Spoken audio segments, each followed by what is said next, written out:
제주의 각종 경제 지표가 악화되고 있다는 소식 전해드렸는데요.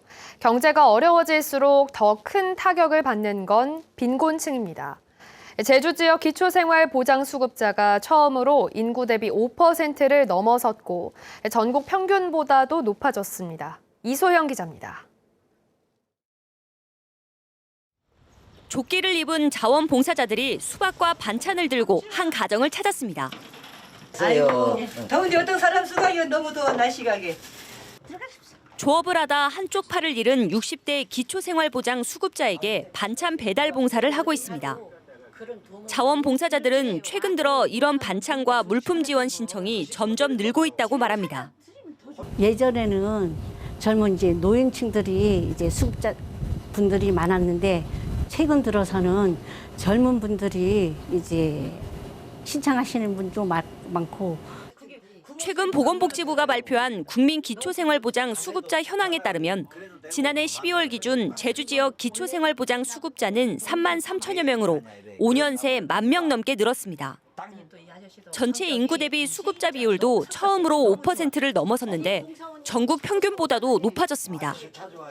정부의 수급자 기준이 완화된 점도 있지만 코로나19를 거치면서 5인 미만 사업장의 폐업이 늘었고 관광업 전반에 큰 타격을 받았기 때문으로 분석됩니다.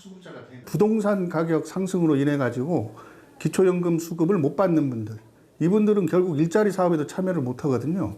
그래서 이분들이 그럼으로써 근로소득도 안 생기고 그래서 결국엔 수급자로 전락하는 이런 상황도 생기고 있습니다.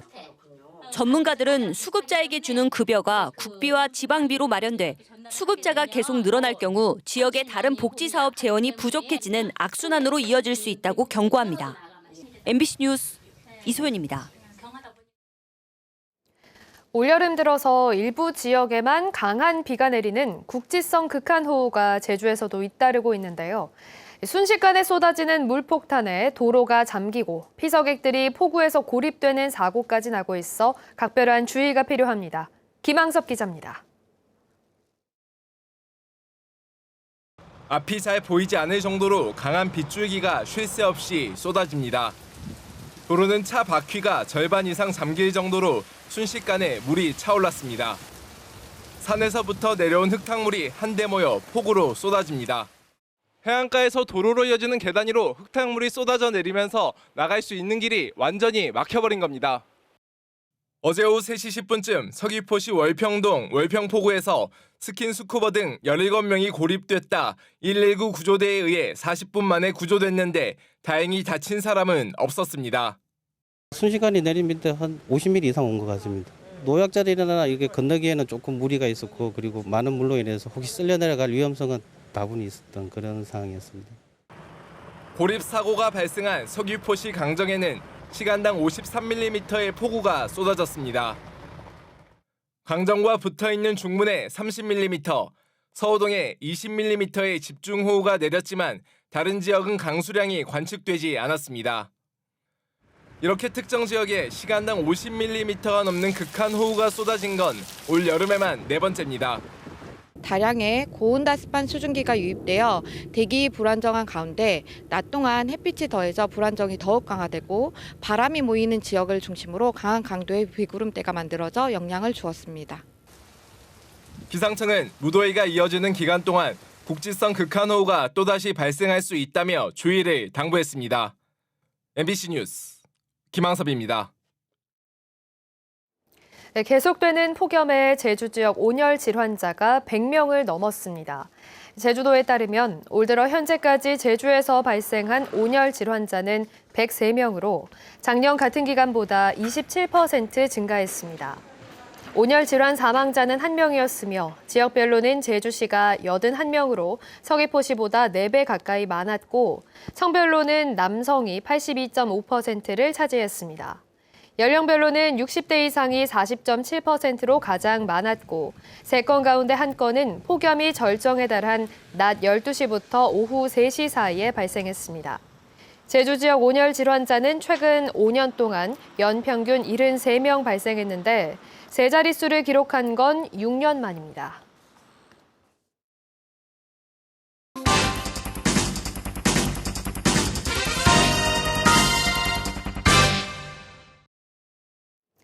그동안 제주도가 외부 자본에 의존해 대규모 관광 개발을 추진하는 문제를 집중 보도했는데요. 도민 자본이 소규모 관광 사업을 추진할 경우에 지원을 하는 제도가 이미 30년 전에 도입됐지만 지금까지 한 차례도 시행된 적이 없는 것으로 드러났습니다. 도민 자본이 추진하는 관광 사업을 역차별하는 실태를 송원일 기자가 취재했습니다. 제주시 한경면에 자리 잡은 환상숲 곶자왈 공원. 제주의 독특한 곶자왈 숲을 체험하기 위해 연간 20만 명의 관광객이 찾는 곳입니다. 그러나 이곳은 최근까지도 제주시가 관광사업체로 등록을 해주지 않아 농촌교육농장으로 등록해 운영을 했습니다. 관광사업체로 등록이 안 되다 보니 관광진흥기금 융자도 받을 수 없었습니다. 2020년 제주 컨벤션 뷰로가 제주의 특색을 담은 회의 공간으로 선정한 이후에야 관광 편의시설업으로 등록할 수 있었습니다.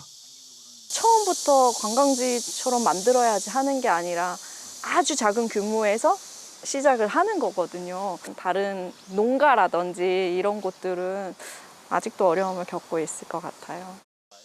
제주도민이 운영하는 관광 사업을 지원하는 제도도 있었지만 적용을 받지 못했습니다.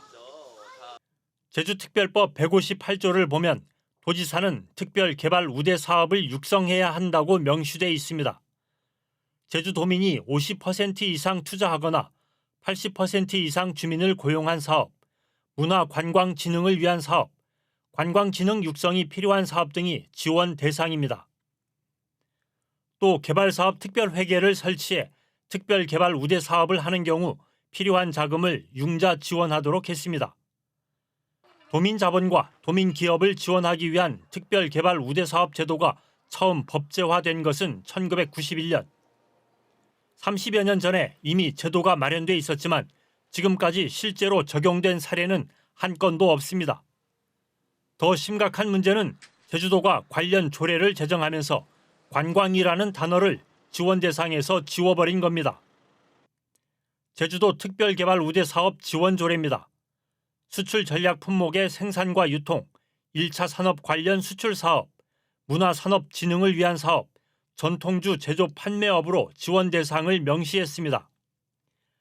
상위법인 제주특별법에 있는 문화관광의 진흥을 위한 사업은 문화산업 진흥을 위한 사업으로 바뀌었고 관광토산품 제조업 등 관광 진흥을 위해 필요한 사업은 아예 삭제돼 전통주 제조 판매업만 남았습니다. 관광과 관련된 사업은 사실상 지원할 수 없도록 만든 겁니다. 이 당시에 제정할 때 어떤 취지로 그것이 빠졌는지를 확인을 해야 되는데 거의 20년이 다 되고 있는 상황이라서 말씀을 못 드리는 게 이런 곤란한 사정들이 있습니다. 관광개발 사업에 대한 지원도 대규모 투자에 치우쳐 있습니다. 제주도 토지특별회계 운영조례입니다. 공유지를 임대하거나 매각할 경우 관광지와 관광단지, 유원지 사업은 물론 특별개발 우대 사업도 우선 공급할 수 있게 했지만 현실은 대규모 관광지와 관광단지, 유원지 사업에만 적용되고 있습니다. 제주 관광개발이 본격화된 지 50년 넘는 시간 동안 제주도정이 대규모 외부 자본은 우대하고 소규모 도민 자본은 홀대하고 있다는 비판이 나오는 이유입니다. 대규모 자본하고 지역 자본들이 어떤 같이 형평성 있는 관계 설정을 통해서 같이 공생하면서 살아가는 전략들을 좀 짜야 되지 않겠나 이런 생각을 좀 하고요. 그런 측면에서 제주도의 관광정책이 굉장히 중요한 시점에 와 있다. 제주 관광의 자생력과 지속 가능성을 키우기 위해서는 도민 자본과 지역 주민들이 운영하는 다양한 관광 사업에 대한 실질적인 지원 대책을 시급히 마련해야 할 것으로 보입니다. MBC 뉴스 송원일입니다. 시국 사건에 연루돼 제때 임용되지 못한 교원들에게 김광수 교육감이 사과했습니다. 김광수 제주도 교육감은 사회관계망 서비스를 통해 과거 시국 사건에 관련됐다는 이유로 제때 교원에 임용되지 못한 교사들에게 늦었지만 사과의 말씀을 드린다며 피해 회복을 위해 노력하겠다고 밝혔습니다. 지난해 진실 화해를 위한 과거사 정리위원회는 1989년 정부가 전교조 가입 가능성을 이유로 시국 사건 연루 예비 교사를 10여 년 동안 임용에서 제외한 것에 대해 사과와 피해 회복을 권고했습니다. 이병철 제주시 체육회장이 임금체불 혐의로 검찰에 넘어가면서 제주시가 후속 조치에 나섰습니다. 제주시는 제주시 체육회에 공문을 보내 지난 2021년부터 3년 동안 미지급한 휴일 근무수당 내역과 향후 처리 계획을 오는 29일까지 제출하라고 요구했습니다. 한편 제주시 체육회는 직장 내 괴롭힘 신고에도 피해 직원과 같이 근무해 논란이 된 사무국장에 대해 분리 조치를 하고 피해 직원 9명은 유급 휴가를 보내겠다고 밝혔습니다. 지역화폐인 탐나는전의 혜택이 오늘부터 확대됩니다. 제주도는 추석 명절을 맞아 오늘부터 다음 달 22일까지 한 달 동안 연 매출액 10억 원 이하의 탐나는전 가맹점에서 결제를 할 때 기존 7%였던 적립 포인트를 14%로 2배로 늘려 지원합니다. 적립 포인트 사용처도 연 매출액 3억 원 이하에서 10억 원 이하 가맹점으로 확대하고 월 적립 한도도 70만 원에서 100만 원으로 높아집니다. 지난해 산 제주 지역 채소류 판매 수익이 역대 2위를 기록했습니다. 제주도에 따르면 2023년산 제주 채소류 조수입은 1년 전보다 13% 늘어난 6,551억 원으로 2016년에 이어 역대 두 번째로 높았습니다. 품목별 조수입은 월동무가 2,080억 원으로 가장 많았고 뒤를 이어 당근과 양배추, 브로콜리, 조색양파 순이었습니다.